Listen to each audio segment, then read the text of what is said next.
You're a Mets fan, right? Born and raised. I'm from Flushing.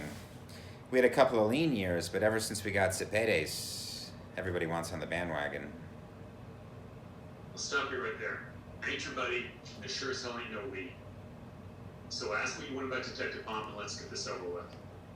I'd rather talk about you, your devotion to your fellow cops. I get the sense you take a bullet for any one of them, or most of them anyway. They gave you a detective badge off those keen on skills. I know, right? Anyway, here's a question for you. 25 to life variety. Would you be willing to take one of those for your crew? That reminds me. Where did I... Here we go. Recognize this man? He's my brother. Wallace Tufo, street name Crazy 8. Doing year 5 of a 12-year bid on aggravated assault. I know a guy, works gang unit.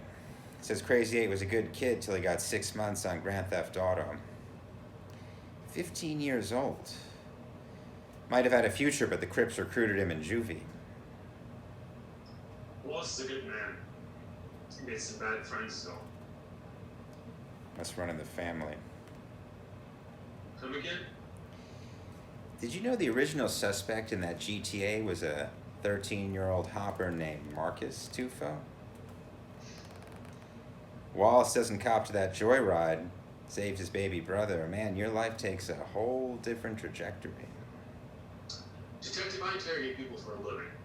Better than you do, I say, so why don't you just skip to the point? Wallace has been up for parole, what, 3 times? 4. Up again next month. I'd be willing to make a call on his behalf. Here we go. If you help me with the Donnie Pomp investigation.